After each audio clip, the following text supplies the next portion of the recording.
What's good, YouTube? It's your boy, Blue Blood Sports TV, back at y'all with another one. So, undefeated, unified, welterweight, WBC, WBA, IBF, world champion, superstar boxer who is widely considered by many to be top two, if not the #1 best pound-for-pound fighter in the world, and Errol the Truth Spence Jr. 28 wins, no losses, no draw. 22 big wins by way of knockout. He is 32 years of age, 5'9.5" with a 72-inch arm reach. With that said, Errol Spence is waiting for the biggest fight of his career, the biggest fight in the sport of boxing to take place between himself and undefeated 3-division world champion, former junior welterweight undisputed world champion, currently the reigning WBO, World Boxing Organization, welterweight world champion, who is widely considered by many to be the best fighter in the world, #1 pound-for-pound fighter in the world, and Terence Crawford, who is 38 wins, no losses, no draw, 29 big wins by way of knockout. He is 34 years of age, 5'8.5" with a 74-inch arm reach. With that said, this is the biggest fight in the sport of boxing. This is the fight the fans are anticipating and everybody wants to see happen. It's for undisputed. But with that said, Errol Spence has been expressing that his time at 147 is coming to an end. And this past weekend, he reiterated that by saying that former 2-division world champion, Puerto Rican superstar boxer, Danny Swift Garcia, who made his debut at junior middleweight 154 against Jose Benavidez Jr. These are two familiar foes. Danny Garcia fought Errol Spence, Jose Benavidez fought Terence Crawford. And Danny Garcia put on a masterclass performance in his debut at 154. And so with that said, Errol Spence, he said he knows that added weight, that extra weight feels good, right? It feels good to have that added extra weight on him, right? Opposed to having to come down to 147, right? So we know that Errol Spence has been saying the only reason he's sticking around 147 is to face off against Terence Crawford, right? And become undisputed, accomplish what he's been setting out to accomplish for quite some time, which is to be undisputed at 147. Then he's eager to move up to 154. He even made mention that he would face off against his fellow stablemate and close friend in 3-time junior middleweight world champion, who currently is the undisputed junior middleweight world champion, and widely should be considered, in my book, is considered top 3 best pound-for-pound fighters in the world, in Jamel Lions Only Charlo, who also trains with 2-time trainer of the year, well-renowned trainer, future Hall of Famer, in Derrick James, okay? And that's Jamel Charlo. 35 wins, 1 loss, 1 draw, 19 wins by way of knockout. He is 32 years of age, 6 feet tall with a 73.5-inch arm reach. They share the same trainer. They're both trained by Derrick James. They both with the PBC, Premier Boxing Champion, founder and advisor Al Heyman. They both fight on Showtime with Showtime President of Sports Steven Espinosa. So with that said, right, you got to understand that Errol Spence is a competitor. And he said if it comes down to it, right, he'll fight Jamel Charlo when he comes to 154. He alluded to, if you're my friend, you'll fight me, right? This is still a business, it's still a sport. And so that just explains the competitive nature. He wants to be a 2-division champion. And obviously to do that, you have to go through Jamel Charlo because he holds all the belts.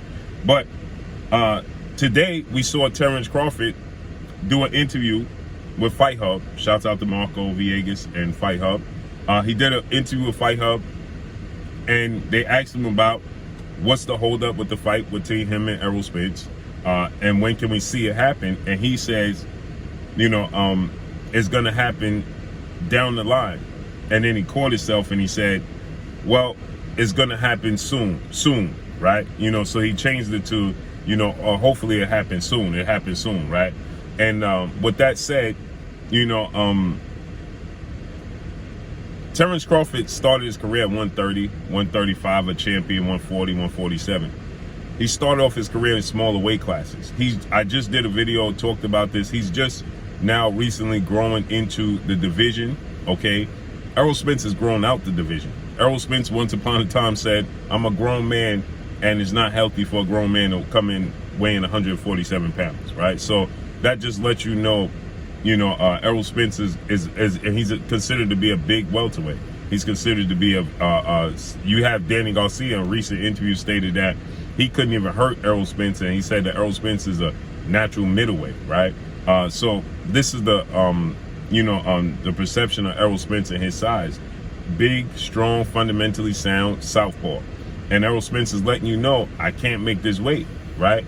He's been alluding to this for quite some time. Not even alluding. He's telling you flat out, I got one more fight at welterweight, and that's against Terence Crawford for undisputed, right? He's letting it be known. So here, once again, he's alluding to wanting to get out of this division and wanting to make this fight happen sooner rather than later with Terence Crawford. He's 32 years of age. Terence Crawford is 34. It's a massive holdup in this fight and this finances, money, okay? And so with that said, can we see Terence Crawford and Errol Spence possibly fight at 154? If this fight doesn't get made, there's widely being considered to happen in November, okay? We are already the first week in August, which means we have another month, and we're going to be in the fall. And they are running out of time. And the reason they're running out of time, not because of they need time to train, right? Because both fighters are clearly training right now. But you need time to promote the fight. And the question is now to beg, if this fight don't happen in November or December, right? That means Errol Spence, he fought April 16th, Arlington, Texas, AT&T Dallas Cowboys Stadium against former WBA welterweight world champion Cuban star boxer Yordenis Ugas. Is Errol Spence going to be okay with sitting on the shelf? He fought April. If this fight don't happen in November, it ain't going to happen in December. Is it going to happen in January or February? You talking about Errol Spence going on a year. Again, keep in mind, Errol Spence has been inactive since suffering that horrific car accident just 12 days after unifying the belts against two-time welterweight world champion superstar boxer Showtime Shawn Porter, September of 2019. He was out the ring for 14 months. Came back for Danny Garcia December 5th of 2020. Then he was scheduled to come back in 2021, August of 2021, against legendary 8th division world champion, iconic Filipino superstar boxer Manny "Pac-Man" Pacquiao, but he suffered a broken nor detached retina and had to be pulled from that fight, and we didn't see him from August until April, right? So he was out the ring for quite some time. He had 2 fights since 2019, right? That means we're going into 2023. That means he has, in 4-year span, he's had 2 fights. 3 fights, including the Shawn Porter fight, right? And Errol Spence doesn't want to be inactive, but more importantly, can Errol Spence's body allow him to continue to maintain, to fight at 147? Or is he simply going to throw up his hands and say, listen, I can't do it. Got to go to 54. That would be a hindrance to his accomplishment that he wants to accomplish, which is to become undisputed at welterweight. But the holdup seems to be Terence Crawford wanting, a bigger payday, right? And so with that said, it raises a legit question. Is he going to be able to withstand that weight? Now, we know in the past, Errol Spence has stated that he let himself balloon up in weight in between fights. He was his own nutritionist. Now he hired a strength and condition coach, a new strength and condition coach, because he was with Blue Ray Fitness at one point in time. Now he's hired a new strength and condition coach, and now he's hired a nutritionist team, to help him make the weight.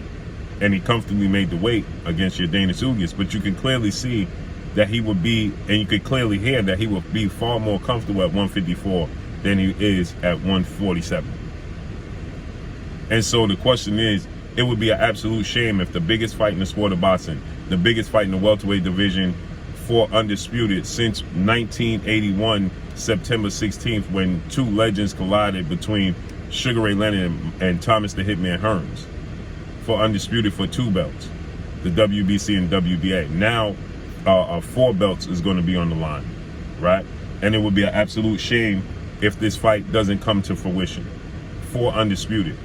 It still would be a huge fight if it take place at junior welterweight 154. But, you know, the meaning and the fact that for Undisputed would be lost. So Errol Spence, you know, stating that that extra weight sound feels good. I know it do, right? Been alluding to it. How much longer can he stay there? How much longer can he wait on Terence Crawford for this fight to happen for Undisputed? The importance of Undisputed, the history of becoming Undisputed. Terence Crawford already achieved being Undisputed at junior welterweight.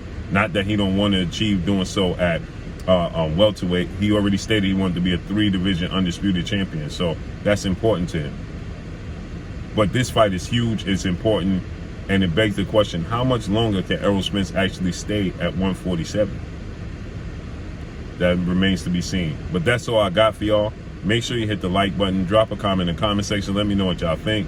Y'all already know what it is. It's your boy Blue Blood Sports TV. Hate, like, comment, and subscribe. If you haven't subscribed, hit the subscribe button, hit the like button, hit the bell icon to get all the new notifications. Follow me on Instagram at Blue Blood Sports TV, all one word. Y'all already know what it is. Shout out to the entire LDBC. Shout out to Black Media Road. Make sure you like and share these videos. That's all I got for you. Peace.